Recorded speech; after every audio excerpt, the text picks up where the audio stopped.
Həsrətin nədir mən ki dərdini, hər kobudluğun incə çəkmişəm. Heç tələsmirəm vəslə yetməyə, həsrətindən əl bəlkə çəkmişəm.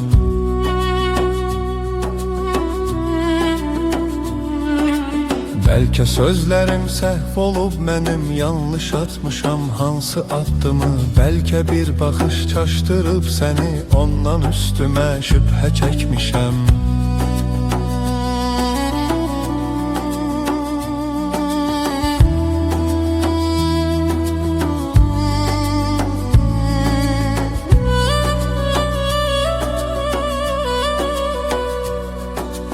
Bir gün aşiqə bir nəvazişin, bir şirin sözün min ümid verib. Min xəyal qurub səbr edib, vüsal yollarında qəm qüssə çəkmişəm.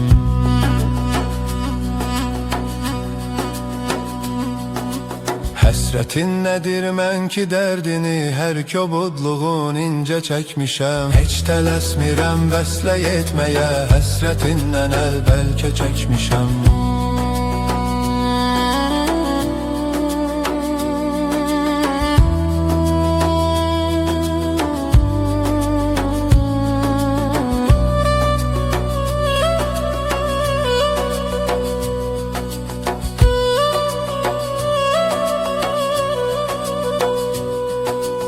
Əlvida dedim mən həqiqətə, sənlə bağlı var öz həqiqətim. Xam xəyal ilə nəmli gözlərim qarşısında bir səhnə çəkmişəm.